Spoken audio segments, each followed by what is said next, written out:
مدینہ منورہ آنے والے تمام بھائیوں سے گزارش ہے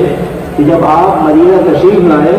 تو آپ کی مدینہ آنے کا مقصد رسول اللہ صلی اللہ علیہ وسلم کی مسجد میں نماز پڑھنا ہو۔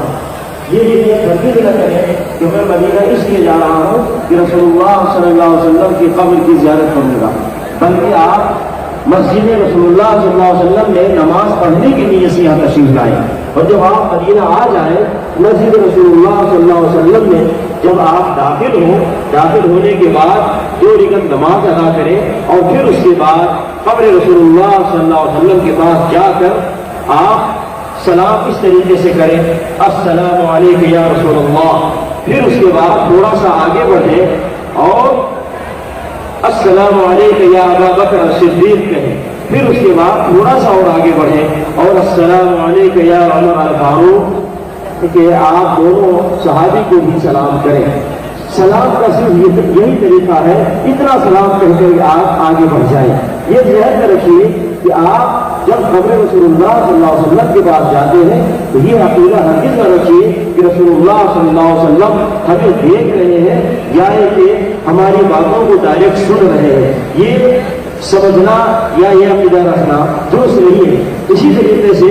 آپ جو 2-3 پیج کا سلام لوگوں نے لکھ رکھا ہے اس سلام کو وہاں پڑھنے کی ہرگز کوشش نہ کریں، بلکہ مختصر سلام کر کے آگے بڑھ جائیں۔ اسی طریقے سے قبر کے پاس کھڑے ہو کر آپ دعا نہ کریں،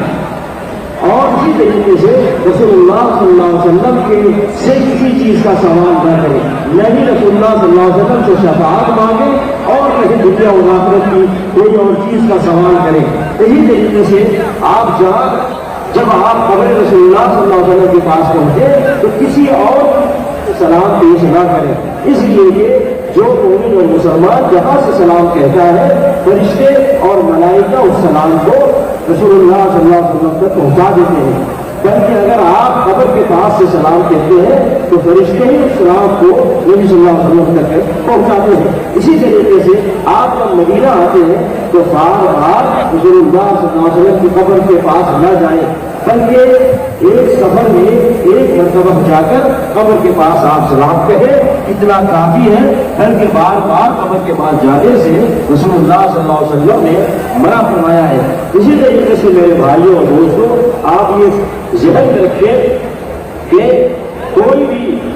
نبی ہو، رسول ہو یا اولیاء شہداء ہو، آپ دنیا میں کہیں بھی اس جگہ جا کر آپ دعا نہ کریں، اور نہ ہی ان سے کسی طرح کا سوال کریں، اور نہ ہی ان کے واسطے اور سفید اور وسیلے سے کوئی دعا کریں، بلکہ یہ سب چیزیں غلط ہے، درست اور صحیح نہیں ہے۔ اور یہ بھی ذہن میں رکھ کے میرے بھائیوں کہ کسی بھی قبر کو پختہ بنانا یا کسی بھی قبر کو چادر چڑھانا یا کسی بھی قبر پہ دودھ چڑھانا یا وہاں بیٹھ کر مجاوری کرنا یا وہاں نظر و نیاز پیش کرنا یا کوئی جانور ذبح کرنا، اس طرح کا کوئی بھی کام کرنا یہ اسلام کے خلاف ہے، یہ شریعت کے خلاف ہے، یہ نہیں کرنا چاہیے۔ اور یہ بھی ذہن میں رہے کہ ہم انبیاء سے اور رسولوں سے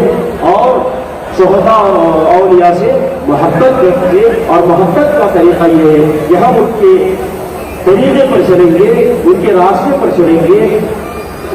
اور ان کی تعریفات پر چلیں گے، نہ کہ ہم ان سے مانگنا شروع کریں۔ دیکھیے ہمیں جو حکم دیا گیا ہے وہ یہ کہ ہم رسول اللہ صلی اللہ علیہ وسلم کے لیے سلام پڑھ کے ان کے لیے دعا کریں، سلامتی کی دعا کریں، رحمت اور برکت کی دعا کریں۔ ہم جب کہتے ہیں السلام علیکم یا رسول اللہ ورحمۃ اللہ وبرکاتہ تو ہم ان کے لیے دعا کرتے ہیں سلامتی کی، رحمت کی اور برکت کی۔ اور جب ہم کہتے ہیں اللہم صل علی محمد وعلی آل محمد، اللہم بارک علی محمد وعلی آل محمد، تو ہم اللہ سے سوال کرتے ہیں کہ اے اللہ رسول اللہ صلی اللہ علیہ وسلم پہ اپنی رحمت نازل فرما، اپنی برکت نازل فرما۔ تو ہم اللہ سے مانگتے ہیں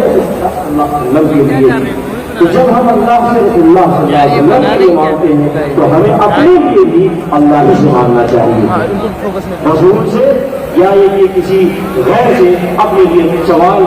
نہیں کرنا چاہیے اور دعائیں نہیں کرنا چاہیے۔ جب رسول اللہ صلی اللہ علیہ وسلم سے ہم کچھ نہیں مانگ سکتے تو دوسروں سے ہم کیسے مانگیں گے؟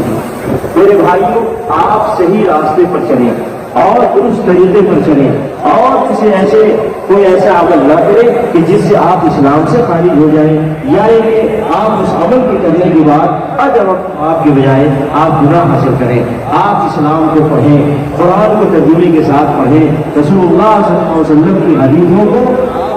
ترجمے کے ساتھ پڑھیں، آپ خود اسلام سیکھیں، اسلام کو سمجھیں اور اس کے مطابق عمل کرنے کی کوشش کریں۔ آپ آنکھ بند کر کے کسی پیروں اور فقیروں کے پیچھے نہ چلیں، آنکھ بند کر کے کسی مولویوں کے پیچھے نہ چلیں، بلکہ دلیل کے ساتھ چلیں، برہان کے ساتھ چلیں۔ آپ تو کوئی بات بتائے تو ان سے دلیل مانگیے، آپ ان سے سوال کیجئے کہ کیا اس عمل کے کرنے پر اللہ کا حکم ہے، کیا اس عمل کے کرنے پر رسول اللہ صلی اللہ علیہ وسلم کا طریقہ ہے، کیا صحابہ کرام نے اس کو کیا ہے۔ سوال کر کے اور دلیل کی بنیاد پر آپ کسی کی بات کو قبول کریں، کسی کو اپنا بنا کر کے آپ آنکھ بند کر کے ان کے پیچھے ہرگز نہ چلیں۔ میرے بھائیوں، ہمارا دین، ہمارا اسلام کلیئر اور واضح دین ہے، ساری باتیں اللہ نے بتلا دی ہیں اور ساری چیزیں رسول اللہ صلی اللہ علیہ وسلم نے اس کی وضاحت کر دی ہے اور اس امت کو واضح اور روشن راستے پر چھوڑ کر گئے ہیں۔ رسول اللہ صلی اللہ علیہ وسلم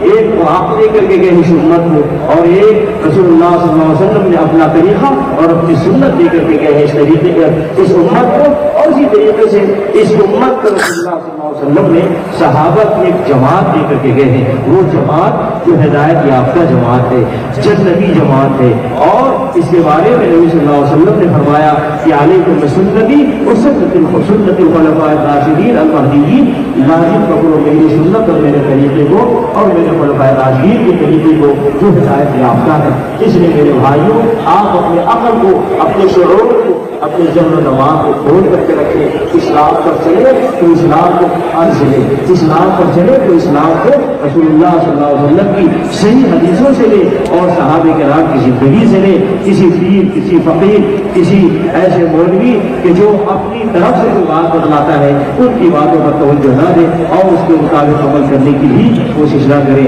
اللہ ہمیں اور آپ کو اور سارے مسلمانوں کو اللہ کے حکم اور رسول صلی اللہ علیہ وسلم کی سنت پر چلنے کی توفیق عطا فرمائے، صحیح راستے پر چلنے کی توفیق عطا فرمائے۔ اور ہم دعا کرتے ہیں کہ اللہ تبارک و تعالیٰ نبی علیہ السلام کی شفاعت ہمیں نصیب فرمائے۔ ہم دعا کرتے ہیں اللہ تعالیٰ ہمیں نبی علیہ السلام کے دست مبارک سے کوثر کا پانی نصیب فرمائے۔ اور ہم یہ بھی دعا کرتے ہیں اللہ تعالیٰ ہمیں اپنی رحمت سے رسول اللہ صلی اللہ علیہ وسلم کے ساتھ جنت الفردوس میں ہمیں جگہ عطا فرمائے۔ آمین۔ صلی اللہ علیہ نبینا محمد۔ میرے بھائیوں، نہایت اطمینان